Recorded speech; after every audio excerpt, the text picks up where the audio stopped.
Yo guys, what's going on? It's D Fantasy here, back with another video, and today we're gonna be doing a requested deck profile, requested by one of the by somebody by a viewer of the channel, and it's actually one of my favorite decks. The deck we have here, as you can see in front of you or on your screen, is Zefra. So I recently did a video of the DB replays with Zefra versus Invoke Shaddoll Dogmatic, I believe it was.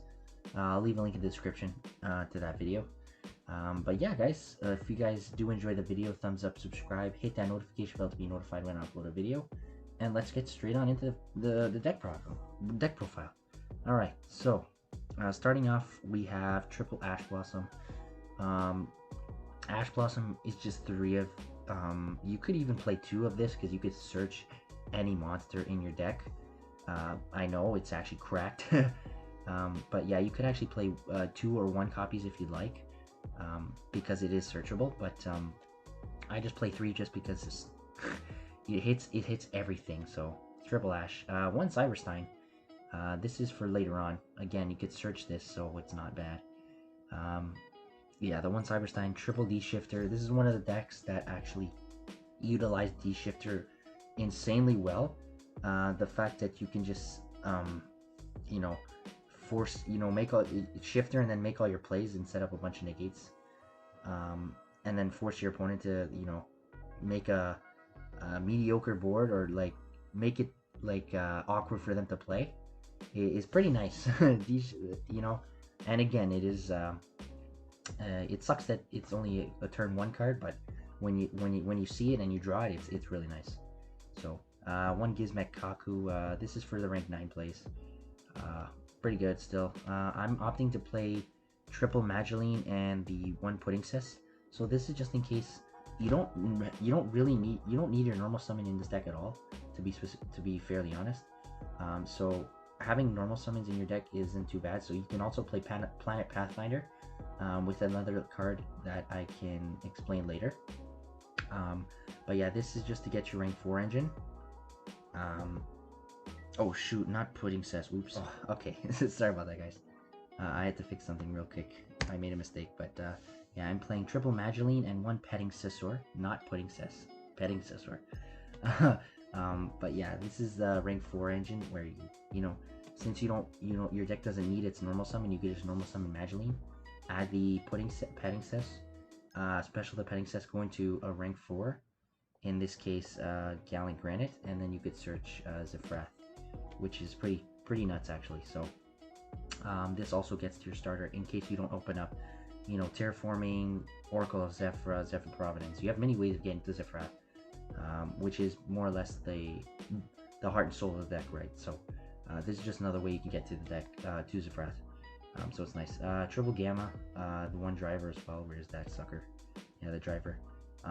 This card works really well in this deck as well, because you can bait out a lot of shit, because with like Zefra Providence to get you a card, whether Droll is pretty prevalent in the format as well, so having a lot of draw cards is not too bad, because it forces them to, it could force your opponent to play Droll and then falling into Gamma, which and then makes your Omega life, because we do play Omega in the extra deck, so it's pretty nice. It could also be used for Lambda as well, because we also do play Lambda in the extra deck, which is nice. So we can recur the so if we can recur a Gamma if we banish a Psychic monster, right? But yeah, so that's pretty cool. We play 1 Zephyr Pilica and 1 Zephyr Wendy. This one recurs from the graveyard. Yeah, this one recurs from the graveyard, and then Zephyr Wendy recurs from your extra deck, so it keeps your grind game going, which is really nice. I always mix these 2 up for some reason. but yeah, Zephyr, if you're running out of resources, or you find that you're running out of resources, you could actually loop these. So you could, if you ever have to pop or detach a for example a Zephyr Nui from an Xyz material, you can normal summon this and then get the Zephyr Nui back to your hand, and then pen summon, and then go plus, right? Because Provenance, and then get whatever else you need, right? Yeah, and same thing with Zephyr Wendy. If you have an extra deck monster in your extra deck, that you would need.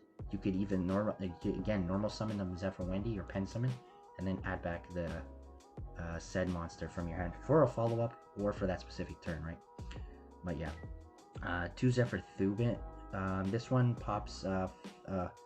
This one I believe pops up face-up monsters or face-up cards. And 1 face-up card, yeah, your opponent controls. So yeah, this one targets face-up cards. Zefraxiton. Zefraxiton pops face downs, I believe. Yeah, 1 set card. So yeah, I've seen a lot of people play 2. Sorry, I've seen a lot of people play 1 and 1. But it's pretty nice because if your opponent has specific floodgates or whatever, it's pretty nice because you could just even scale to pen summon this guy just for 1, even for 1, and then just pop target something else, pop that floodgate, and then use your normal summon and then go off, right? So it's pretty nice. And the set card, yeah, that's for Zephyr Thubin, sorry. Zefraxiton could force your opponent to like make it awkward whether they like want to hold the set card, or like it could make them use the set card early and make them play awkwardly, or just risk losing it, right? So yeah, triple Zefrath, hard and soul deck, like I said. This is literally any scale in your deck, so this is a high or low scale, by sending a Zephyr monster from your deck to the extra deck. So that's pretty nice. You can get whatever scale you need. Let's say when Zefrath and Zephyr Nui, you could send a scale 1, in this case Zephyr and Pilica, to your extra deck. It becomes a scale 1 pen summon, and then go from there. Triple Zephyr Nui, because this also pairs really well with Zefrath, because this gets any Zephyr card in Spell and Trap. Sorry, yeah, Zephyr card, Spell and Trap, more specifically, from your deck to your hand. So it gets Oracle of Zephyr to get a monster.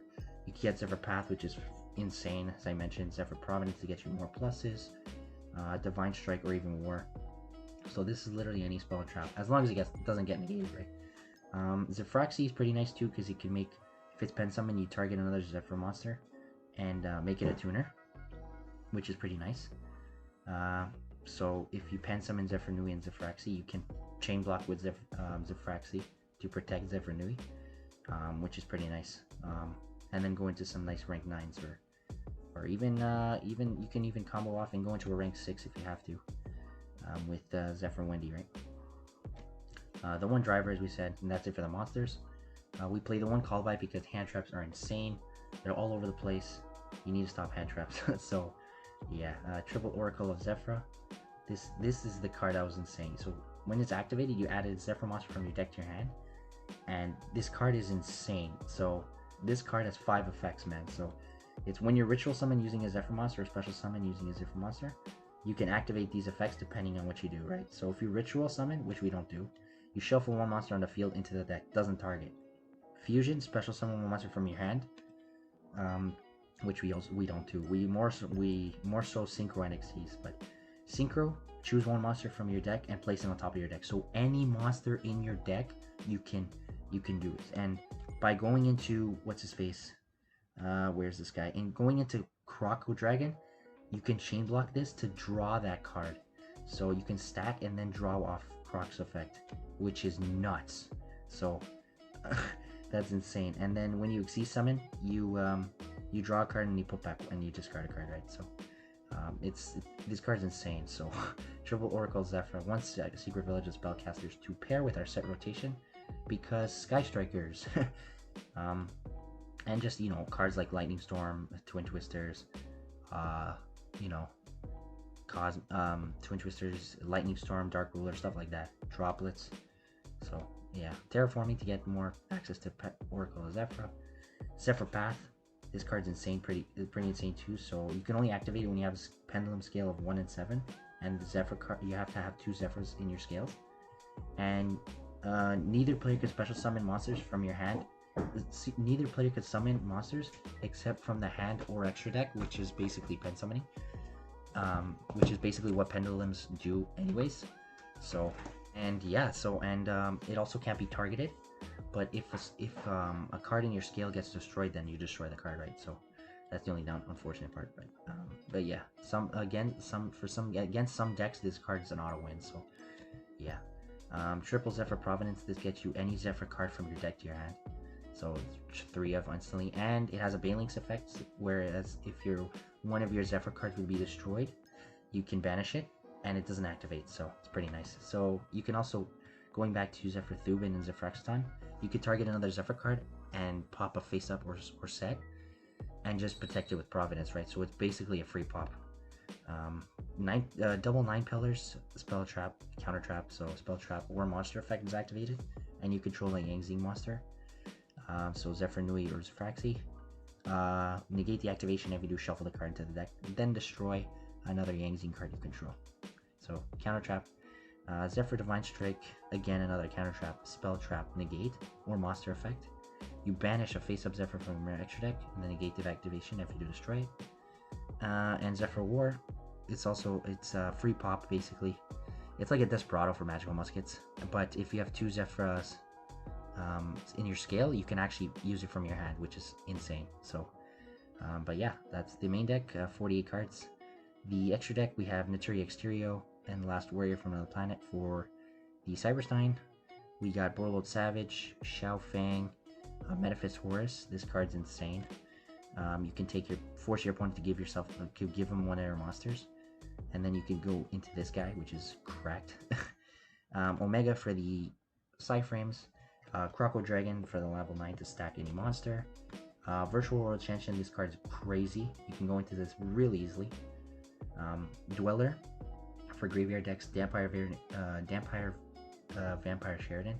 So this card is actually cracked because you can actually go Metaphys Horus, force your opponent to give you a monster, and if you're seizing into this guy, you can treat the opponent's monster that you took or that they gave you as a rank 6 to go into this guy. And you can detach material, target a card on your opponent controls, send it to the graveyard, and then you can detach another material once per turn to special summon the card that was from your opponent's graveyard that was sent there. So it's crazy. They sent to the opponent's graveyard by card from the monster is destroyed by battle. You can detach and then special summon one of those monsters. So yeah, if you happen to get over somehow over like a Dragoon or something, you main phase 2, detach material, special back to Dragoon. It's insane. Granite to get access to Zefrath, Boral Sword for OTKs, IP for the Nightmare IP combo, and Cypher Lord Lambda. The extra deck, we just have some other ideas that you could play, you know, Pankratops, Cloud Castle, Nirvana High Paladin. There is a combo with this. I'm not too familiar with that combo, but there is a pretty nasty combo that you can do with this. Beatrice with Zombie World, cracked. Gaia Dragon with Zeus, pretty nice. Sacred Bee Hyperturn, Access Code, Palooza, Cosmic Dark Ruler, Harpy's Feather Duster, Necro Valley. If you don't want to play Secret Village, you can play Necro Valley. Necro Valley is actually pretty crazy against Tri Brigades, or basically any deck that needs cards to move from the graveyard. It's pretty nice. Evenly matched for going second, and of course Red Reboot. But yeah, guys, that's it. Hopefully you guys did enjoy the video. If you guys did, thumbs up, subscribe. Let me know what you guys think of my Zefra deck profile. Another card I forgot to mention is you can definitely play Prod of Prosperity, but I don't have access to Prod of Prosperity, so I just built my deck a different way. But you can definitely play it. It's a really nice card. But other than that, guys, hopefully you guys did enjoy the video. If you guys did, thumbs up, subscribe. Let me know what you guys think of the deck profile in the comment section down below, and I will catch you guys in the next one. Peace.